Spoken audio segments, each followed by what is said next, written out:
Martinique Actualité.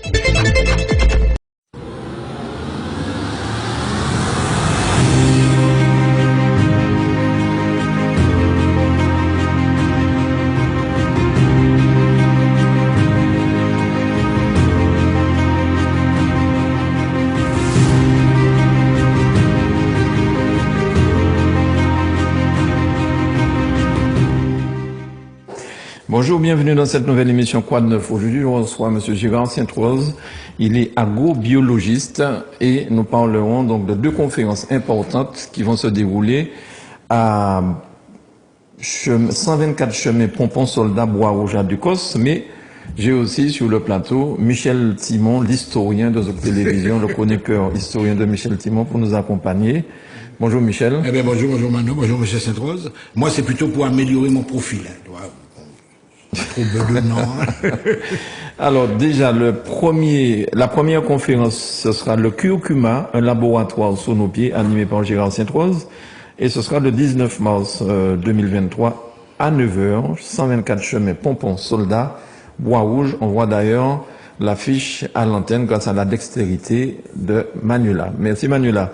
Alors Gérard, est-ce que tu peux nous parler de ce Curcuma que tu avais déjà présenté il y a plus de 15 ans sur Zouk Télévision, et je crois que c'est ce qui a permis à beaucoup de personnes de connaître le curcuma.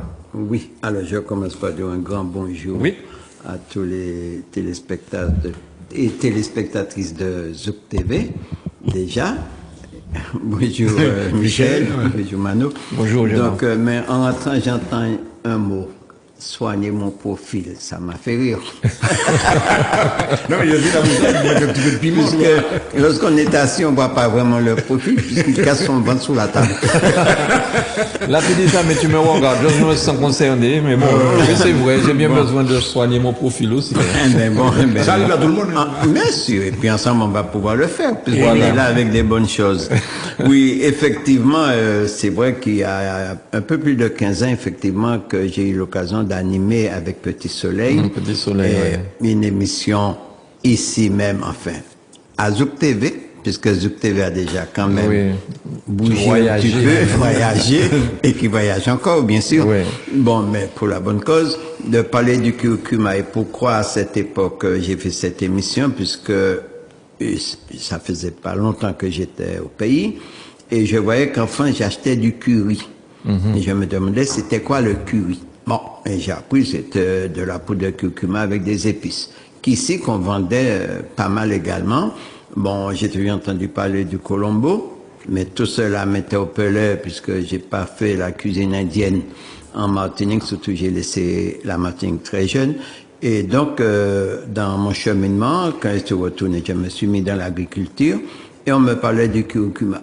Seulement, quand on me parlait du curcuma, c'est que les paysans, les agriculteurs de l'époque, rouspétaient d'avoir du curcuma dans leur jardin, qui les empêchait de produire, s'envahissaient sur leur terre et puis les jetaient. Ils les brûlaient même tellement que cette plante était envahissante.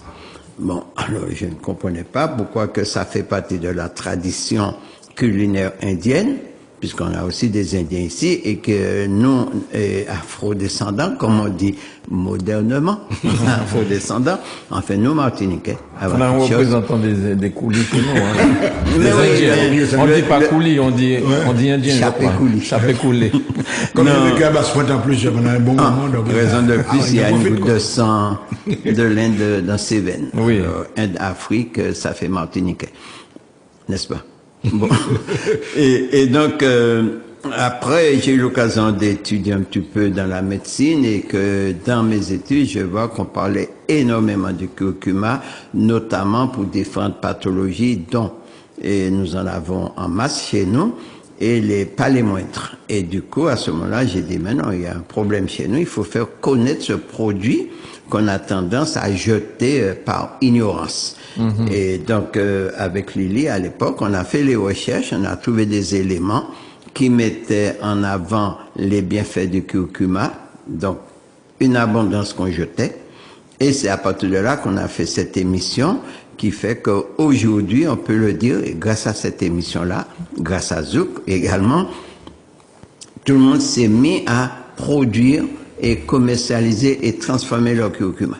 D'accord. Et à partir de là, le curcuma a pris son envol, mais comme toute chose, quand on vole trop haut et qu'on n'a pas de branche pour se poser, on finit par retomber. C'est un petit peu ça qui s'est passé. Mais quand même, le curcuma maintient timidement sa route et pire, c'est qu'on se rend compte qu'aujourd'hui, avec le développement du business, que nous importons un produit qu'on jetait en masse. Et on l'importe dans des périodes à un prix tellement élevé que je dis non, on ne peut pas rester encore dans cette situation-là. Le curcuma pousse dans n'importe quelle condition, en pot, dans les terres, n'importe comment. C'est un rhizome qui est plus ou moins envahissant. Et donc, cette richesse-là, je dis, il faut le remettre encore en avant, puisqu'il ne faut pas se contenter de mettre un peu de curcuma dans sa sauce. Et pas qu'arrive, le colombo va être vendu, puisqu'on l'utilisait surtout pour les crabes. Et c'était pas là le problème culinaire qui m'interpelle le plus, c'est le problème santé. Et c'est pour cela que je dis curcuma, un laboratoire sous nos pieds, puisqu'en réalité, on marche dessus. Alors, quels sont les bienfaits du curcuma? Alors, si je fais ma conférence là, les gens vont pas venir, n'est-ce pas? Ah, bon, d'accord. Bien dit. Alors justement, c'est pourquoi on invite la population à nous rejoindre le dimanche 19 mars à 9h sous notre siège à Bois-Rouge, puisque là, je représente l'association En Femmes, Association Nouvelle Force Alimentaire Martiniquaise, pour les permettre de, non seulement de voir les différentes transformations qu'on peut faire avec le curcuma, chose qu'ils pourront faire eux-mêmes, puisque la période de carême passée, le curcuma va un peu disparaître, l'arrivée de la pluie, ça va recommencer à germer, ça va faire ses plantes. Cependant, la population ignore toutes les préparations et les parties qu'on peut utiliser. Alors, tu peux lever le voile sur une chose. Oui, je oui, pense que ça va oui. intéresser Michel. Est-ce que c'est aphrodisiaque? Ça veut dire, dans les textes, oui. Dans les textes. Alors là, ça me fait un petit peu gêné. Tu m'as regardé, tu m'as dit... Non, je ne t'ai pas regardé. Je ne t'ai pas regardé. Ça veut dire que c'est un mot qu'on entend énormément. Et dans toutes les plantes. Mais il faut aussi là donner l'explication qu'est-ce que c'est qu'une plante aphrodisiaque. D'accord. Puisque beaucoup de gens vont dépenser leur pognon, mais ils n'ont toujours pas de résultat. Alors, il faut savoir expliquer les choses clairement. Toute plante naturelle est censée être aphrodisiaque.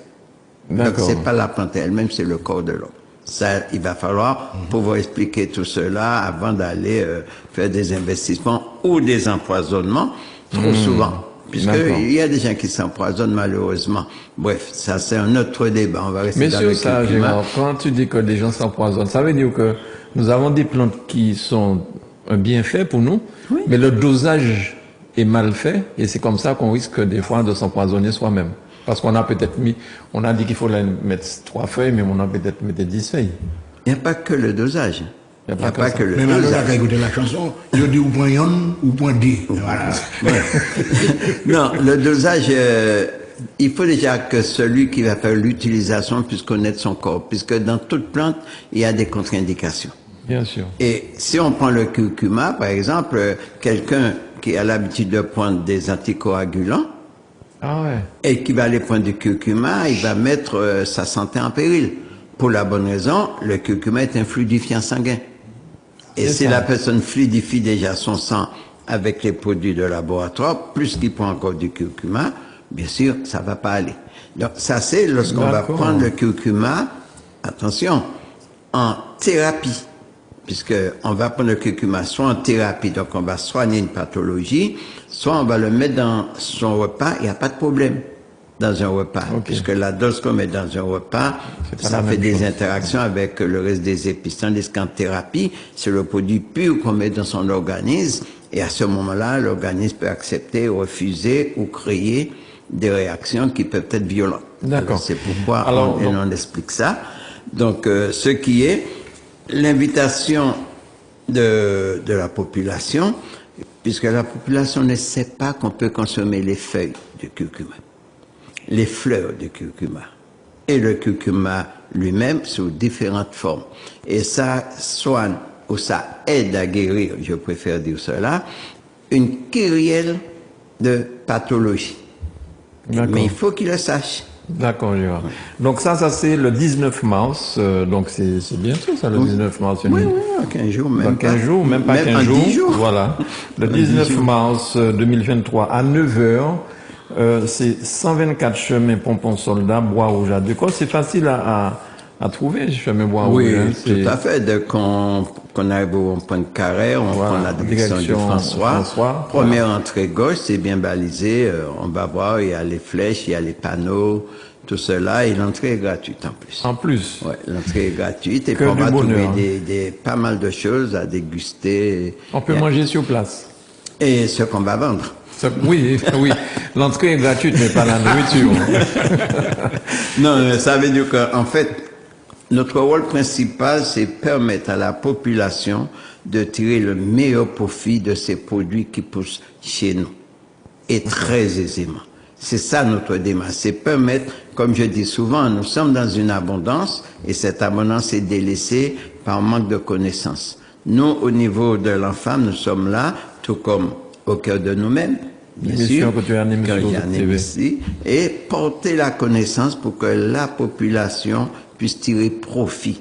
Puisque souvent, on délaisse des choses de grande valeur pour aller acquérir des choses qui sortent, on ne sait où, comment. Il n'y a pas de traçabilité. Même avec une traçabilité, une traçabilité, ça ne veut pas dire qu'il y a un point santé. Oui, bien sûr. Bien sûr. Et c'est là qu'on couillonne les gens. Puisqu'on dit d'où c'est sort, mais on ne dit pas qu'est-ce que... Voilà, c'est ça notre point d'interrogation. Et pratiquement un mois après, c'est-à-dire le 16 avril, Gérard, tu vas donc faire une conférence, cette fois sur le roucou. Le roucou, l'eau rouge de la Martinique. Donc c'est toujours la même adresse, l'entrée est gratuite. Alors moi je connaissais le roucou plutôt des gens qui prenaient ça pour se badigeonner quand ils allaient à la mer pour devenir très bronzés. Ça donnait une belle couleur. Tu as connu ça, Michel? Mais évidemment, enfin, je le connais dans un autre contexte, c'est le contexte de la civilisation caraïbe. Tu vois, ils utilisent comme protection effectivement contre les moustiques. Et le roucou qui est très utilisé en Guadeloupe jusqu'à maintenant, dans la cuisine guadeloupéenne notamment. Carrément. On peut, dans la cuisine. Tu confirmes ça, Gérard? Je vais mieux que confirmer, mais je voudrais quand même porter une petite correction d'une erreur monumentale qu'a fait M. Larousse. Puisque lorsque les apparents explorateurs occidentaux ont commencé à sillonner le monde, et quand ils sont arrivés en Amérique, ils ont vu des hommes rouges. il faut connaître un petit peu l'histoire.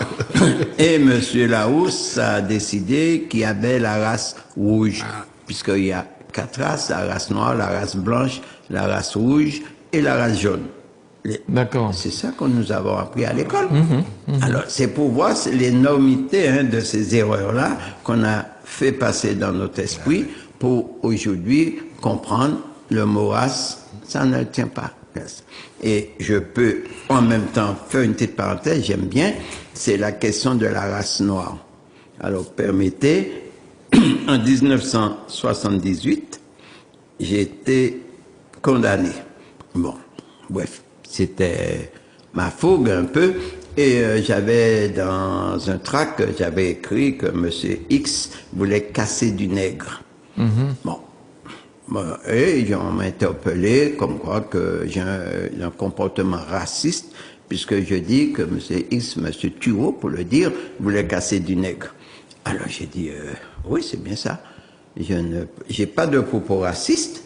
Puisque pour la bonne raison, moi je travaille avec les écrits et la langue française, et dans la langue française, je n'ai pas trouvé tous les dictionnaires que j'ai utilisés, Kier, Robert, Larousse et j'en passe, j'ai jamais trouvé dessus marqué race noire. Mais j'ai vu marqué race nègre. Et c'est important hein, ce que je dis là. Oui, oui, bien sûr. Et c'est ça qui m'a permis de sauver ma peau, quand même. Bon, alors, les inspecteurs m'ont regardé comme ça, que ça veut dire. J'ai dit, oui, monsieur, je suis désolé. Vous prenez n'importe quel dictionnaire, vous regardez dessus, cherchez le mot noir, vous allez voir, c'est écrit noir, mot péjoratif, voulant dire je bois du noir, je suis d'un genre de ça. Mais quand il est question d'être humain, eh bien, cherchez noir, vous ne trouvez pas. Et cherchez race nègre, race noire, vous ne trouvez pas. C'est écrit homme de couleur noire. D'accord. Non, mais c'est important. Alors, si aujourd'hui, on trouve le mot race noire. Ça, donc, j'ai porté une correction au dictionnaire français. Par contre, c'est écrit nègre, et négrillon, négresse, négrillonne, habitant et à l'orée des forêts, servant de porteur aux explorateurs. Que cela se sache. Mais sur les dictionnaires français, jusqu'à 78, le mot race noire n'existait pas. D'accord. Alors, c'est juste une correction. Bon, donc, la question du Wuku, comme M. Laos écrit race rouge, c'est encore une erreur. Bon, puisque, effectivement, les Amérindiens, pour se protéger, passaient du Wuku contre les parasites, les moustiques et tout ce qui s'ensuit. Mais le Wuku va bien plus loin que de la teinture. Puisque si j'ai dit l'or rouge, le mot or, ça pèse dans la mémoire. Et effectivement, même chez nous, hein, bon, il y a quelques années de cela, quand j'ai commencé à revaloriser le Wuku, toujours par l'intermédiaire de Zouk, puisque vraiment Zouk est rentré dans les entrailles de monsieur tout le monde. Hein. Bien sûr, on avait dit que c'était une école, et c'est une vraie école, et pourvu que ça dure.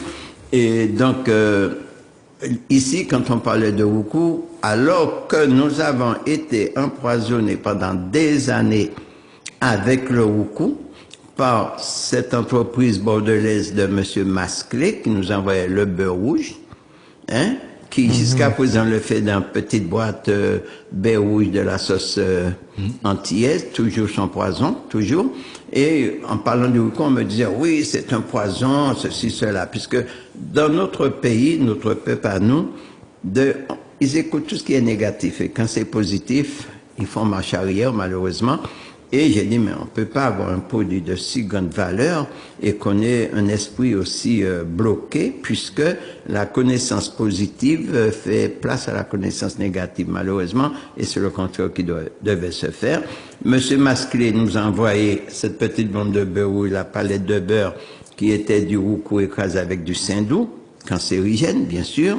Maintenant, il nous le donne avec de la margarine hégémonéisée, encore cancérigène, alors que nous avons le produit 100% naturel et que le peuple ne fait pas usage. Donc, notre devoir, c'est permettre au peuple d'utiliser tout ce qui nous appartient. Et le Wuku a un potentiel économique extraordinaire au niveau mondial, puisque le Wuku est utilisé en matière industrielle dans tous les produits industriels, tout. Même le lait, le brick de lait que les gens achètent contient du Wuku. C'est pas vrai. Alors comment on peut avoir une telle richesse chez nous qu'on l'ignore alors que d'autres pays le produisent à grande échelle, des pays l'importent par tonnes et que nous les coupons ou nous les laissons se perdre. Dans l'état actuel des choses, nous en Martinique comme dans la Caraïbe, pour tous ceux qui nous écoutent, on ne peut pas laisser ce genre de choses exister. Donc, il faut qu'on porte l'information pour que les gens puissent prendre conscience et pouvoir s'approprier de leur richesse. Non seulement au niveau culinaire, mais dans notre conférence, on va expliquer le rôle du Wuku dans notre problème de santé, qui reste quand même très délabré, quoi qu'il en soit, et de voir comment le Wuku va intervenir sur des pathologies très lourdes que nous portons avec peine, puisqu'elles sont lourdes, et que le Wuku peut les alléger pour nous. Et c'est ça le rôle des conférences, éduquer pour mieux en profiter. D'accord. Alors je voulais lui poser une question quand même. Monsieur Saint-Roch, justement, avant, tu te rappelles dans les petites boutiques, ma maman a dit d'envoyer une feuille de beurre rouge. Palais de baie. Palais de baie. Donc on prenait, mais on mettait sur une feuille de gros papier. Papier ciment. Papier ciment. Papier ciment. En feuille de beurre rouge. Mais oui, bon, personnellement, j'ai eu l'occasion de le vendre, étant donné ma mère était commerçante. Non, mais justement, c'est important de revivre cette situation-là. Imaginons qu'on prend une palette de beurre rouge qu'on habite à 500 mètres, parfois plus loin, puisqu'il n'y avait pas de voiture, il n'y avait pas de route, et le temps de sortir de la petite boutique, le petit lolo, le début de régie, pour monter à la maison, alors la moitié ça fonde. Il n'y avait pas de petite boîte pour les mettre. Ça coulait dans le papier. Il fallait aller faire cuire le fruit à pain blé-blé. Le plus souvent, il fallait se oui. Donc, c'est vrai, notre histoire, il y a des choses intéressantes à faire connaître aux enfants. Alors, est-il nécessaire maintenant de faire connaître ce qui s'est passé, ou bien est-il nécessaire de faire connaître ce qu'on doit faire aujourd'hui? Comment sauver, comment tirer profit de ces richesses-là? D'accord, donc ce sera le thème de la conférence sur le Roukou. Ce sera donc le 16 avril 2023. Voilà, vous avez une belle affiche grâce à la dextérité de Madame la directrice à l'antenne. Le 16 avril 2023 à 9h, ce sera 124 chemin Pompon. J'aime bien le nom, Pompon Soldat.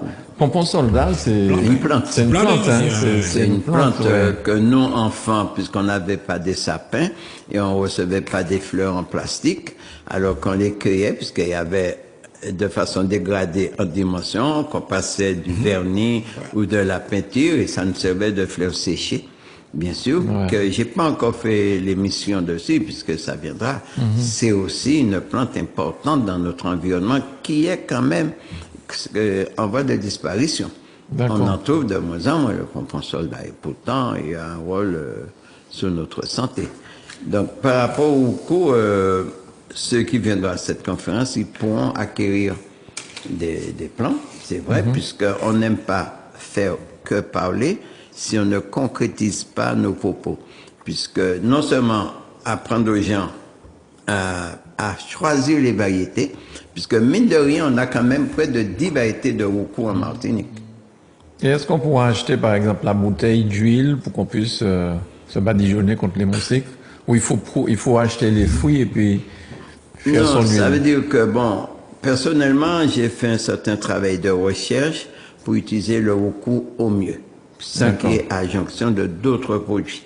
C'est-à-dire différentes formes de préparation qui permettra de garder le roucou le plus longtemps possible pour qu'on ne voit pas arriver en Martinique les petites boîtes de Monsieur Masclé. Il a suffisamment, je le dis, puisque c'est un produit cancérigène. Et alors, à partir du moment tel que c'est présenté dans les boîtes.